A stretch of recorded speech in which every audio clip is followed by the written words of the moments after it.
အားလုံးပဲမင်္ဂလာပါရှင် Western Biology မှာကြိုဆိုလိုက်ပါတယ်ဒီနေ့ podcast လေးမှာတော့စာရေးဆရာမကြီး Louise ရဲ့ You Can Heal Your Life ဆိုတဲ့စာအုပ်လေးအကြောင်းကိုအချင်းချင်းပြောပြပေးသွားမှာဖြစ်ပါတယ်ဒီစာအုပ်ပါဆိုရင်ကမ္ဘာတစ်ဝန်းမှာတန်းချီရဲ့သူတွေကိုစိတ်ကျန်းမာရေးကိုယ်ကျန်းမာရေးအပြောင်းအလဲတွေကိုရရှိခဲ့ပြီးဘက်ဆယ်လာစီးရင်မှာပါဝင်ခဲ့ပါတယ်အဓိကအကြောင်းအရာကတော့ကိုယ်အတွေ့ခေါ်ရဘဝကိုဘယ်လိုဖန်တီးသလဲကိုချစ်ချင်းနဲ့အတိတ်ကိုလွတ်ပေးခြင်းဟာဘဝကိုဘယ်လိုပြောင်းလဲစေလဲဆိုတာကိုပြောပြပေးထားတဲ့စာအုပ်ပဲဖြစ်ပါတယ်ဒီစာအုပ်ရဲ့အခြေခံယူဆကတော့ယူရှင်ပါတယ်ကျွန်ုပ်တို့တွေ့သမျှအတွေ့တိုင်းဟာကျွန်ုပ်တို့ရဲ့အနာဂတ်ကိုဖန်တီးနေရဆိုတာပါပဲကျွန်ုပ်တို့ကြုံတွေ့ရတဲ့အတွေ့အကြုံတိုင်းအတွက်ကျွန်ုပ်တို့မှာတာဝန်ရှိရလို့Louise ကယုံကြည်ပါတယ်ကျွန်ုပ်တို့ရဲ့စိတ်ထဲမှာရှိတဲ့အတွေ့အကြုံနဲ့စကားလုံးတွေရပဲကျွန်ုပ်တို့ရဲ့ဘဝအတွေ့အကြုံတွေကိုဖန်တီးနေရဖြစ်ပါတယ်ပြဿနာရဲ့အရင်အမြစ်လူအများစုဟာငါခန္ဓာကိုယ်ကအလုံးမလုံးဘူးငါရဲ့ဆက်ဆံရေးအဆင်မပြေဘူးဒါမှမဟုတ်ငါရဲ့ငွေကြေးတွေခက်ခဲနေတယ်ဆရှိသဖြင့်ပေါ့ဒီတွားလေးရှိကြပါတယ်ဒါမဲ့ Louise ကဒါရီယာပြင်ပမှာဖြစ်ပေါ်နေတဲ့အကျိုးသက်ရောက်မှုတွေသာဖြစ်ပြီးအစစ်အမှန်ပြဿနာကတော့အတွေ့စိတ်ထဲမှာရှိတဲ့အတွေ့ပုံစံတွေပဲလို့ဆိုပါတယ်ကျွန်ုပ်တို့အလုံးလေးပါခံစားနေရတဲ့အခြေခံအကျဆုံးစိတ်တန်ရာတွေကတော့ငါမကောင်းဘူး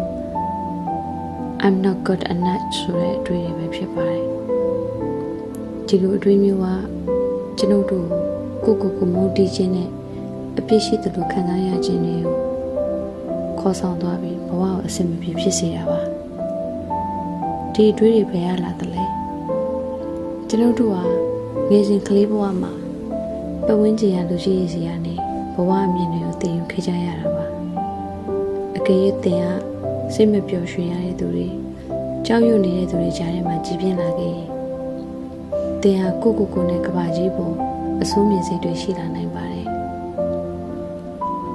Louise ကကျွန်ုပ်တို့ဟာတားကောင်းတွေရဲ့တားကောင်းတွေသာဖြစ်တယ်လို့ဆိုပါတယ်ဆိုလိုတာကျွန်ုပ်တို့ရဲ့မိဘတွေကလည်းသူတို့မသိခဲ့တဲ့အရာတွေကိုကျွန်ုပ်တို့ကမသိပေးနိုင်ခဲ့ပါဘူးဒါကြောင့်မိဘတွေကိုဖြစ်တည်နေမယ့်အစားသူတို့ဟာလည်းသူတို့သိတဲ့လောက်နဲ့အကောင်းဆုံးကြိုးစားခဲ့ကြတယ်ဆိုတော့နားလည်ပေးဖို့လိုပါတယ်ပြောင်းလဲရင်ဆုံးဖြတ်ခြင်းဘဝကိုပြောင်းလဲဖို့ဆိုရင်ပထမခြေလှမ်းကပြောင်းလဲဖို့ဆန္ဒရှိခြင်းပဲဖြစ်ပါတယ်ကျွန်ုပ်တို့ဟာအတိတ်ကိုပြောင်းလဲလို့မရတော့ပေမဲ့လက်ရှိအချိန်မှာအတိတ်ပေါ်ထားရှိရဲ့ကျွန်ုပ်တို့ရဲ့အတွေ့အကြုံကိုပြောင်းလဲလို့ရပါတယ်စွမ်းအားတရားအမှတ်ဟာအမြဲတမ်းလက်ရှိအချိန်မှာပဲရှိနေရပါအခုသင်တွေးနေတဲ့အတွေ့အကြုံတွေပဲ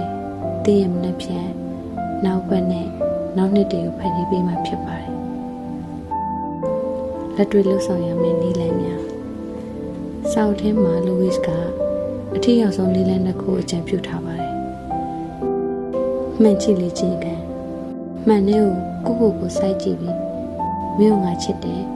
မင်းရဲ့ရှိရင်းဆွဲတိုင်းကိုငါလက်ခံတယ်လို့ပြောပြရမှာဖြစ်ပါတယ်ဒါဟာအစပိုင်းမှာခက်ခဲနိုင်ပေမဲ့ကိုပြန်လေချစ်ခင်လာဖို့အမြန်ဆုံးနည်းလမ်းပါခွင့်လွှတ်ခြင်းကျွန်ုပ်တို့ရဲ့ဘဝမှာတဏှာရာမှာပိတ်မိနေတယ်ဆိုရင်အဲ့ဒါတစုံတစ်ယောက်ကိုခွင့်လွှတ်ဖို့ကြံနေသေးလို့ပါပဲခွင့်လွှတ်ခြင်းဆိုတာတစ်ဖက်လူရဲ့လူရဲ့ကိုထောက်ခံတာမဟုတ်ပဲမိမိကိုယ်တိုင်နာကျင်မှုတွေစီကနေလွတ်မြောက်ဖို့အတိတ်ကိုလွတ်ချလိုက်တာပဲဖြစ်ပါတယ်အပြုသဘောဆောင်သောဂတိကဝတ်များကျွန်ုပ်တို့ဟာကိုချစ်ပြီးလက်ခံပါတယ်ကျွန်ုပ်တို့ရဲ့ကဘာဟာအရာရာအစဉ်ပြေးနေပါတယ်စားရစကလုံးတွေကိုထက်ခတ်တလဲလဲပြောဆိုပေးခြင်းဖြင့်စိတ်ကိုပြန်လဲပုံဖော်ပေးနိုင်ပါတယ်စိတ်နဲ့ခန္ဓာကိုယ်ဆက်သွယ်မှု Louise ကကျွန်ုပ်တို့ရဲ့ခန္ဓာကိုယ်မှာဖြစ်တဲ့ဝေဒနာတွေဟာစိတ်ပိုင်းဆိုင်ရာအကြောင်းရင်းတွေကြောင့်ဖြစ်တယ်လို့ဆိုပါတယ်ဥပမာနာကျင်မှုကြာရှည်စွာဆုပ်ကိုင်ထားတဲ့နာကျင်မှုဟာခန္ဓာကိုယ်ကိုစားဖြစ်ပြီးကင်ဆာကိုဖြစ်စေနိုင်ပါတယ် ဝေဖန်မှုကိုနဲ့သူတစ်ပါးကိုအမြဲတမ်းဝေဖန်နေခြင်းဟာအစစ်အမြင့်ရောက်ခြင်းကိုဖြစ်စေနိုင်ပါတယ်အဖြစ်ရှိသလိုခံစားရခြင်းဒါအမြဲတမ်းအဖြစ်ပေးမှုကိုရှာဖွေတတ်ပြီး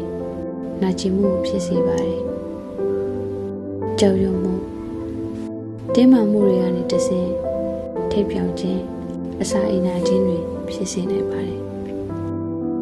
လူဝစ်ကဘဝဇာတ်လမ်းနဲ့နေကုန်းချောင်းပြောပြရမယ်ဆိုရင်လူဝစ်ကိုယ်တိုင်ကငယ်စဉ်ကအာရမချင်းခံရခြင်းရိုင်းနှက်ခံရခြင်းနဲ့ဆင်းရဲဒုက္ခများစွာကြုံတွေ့ရသူဖြစ်ပါတယ်နောက်ပိုင်းမှာသူဟာကင်ဆာရောဂါဝေဒနာကိုခံစားခဲ့ရပေမယ့်ခွဲစိတ်ကုသမှုမခံယူဘဲစိတ်ပိုင်းဆိုင်ရာပြောင်းလဲမှုတွေခွင့်လွှတ်ခြင်းတွေနဲ့အာဟာရပိုင်းဆိုင်ရာဂရုစိုက်မှုတွေနဲ့အတူယောဂါကိုပျောက်ကင်းအောင်ကုသနိုင်ခဲ့ပါတယ်သူမရဲ့ဘဝအသက်တည်ပြနေရတော့ငါတို့ဘလောက်ပဲနေကြတဲ့နေရာကနေလာခဲ့ပါစေငါတို့ရဲ့ဘဝကိုပိုကောင်းအောင်လုံးဝပြောင်းလဲဖြစ်နိုင်တယ်ဆိုတာပါပဲဒီကုန်းချုပ်အနေနဲ့တင့်ကိုယ်တင်ဝေဖန်နေရအောင်ခုပဲရတက်လိုက်ပါတင့်ကိုယ်တင်ချစ်ခင်ပြီးလက်ခံလိုက်တဲ့အခါတင်ဘဝရဲ့အရာရာတိုင်းဟာအလိုအလျောက်အဆင်ပြေလာပါလိမ့်မယ်နားဆင်ပြီးကြတဲ့ပရိသတ်တွေအားလုံးခုဘဝကိုကိုယ်တိုင်ကုစားနိုင်ပြီးကျမ်းမာပျော်ရွှင်တဲ့သူများဖြစ်နိုင်ကြပါစေရှင်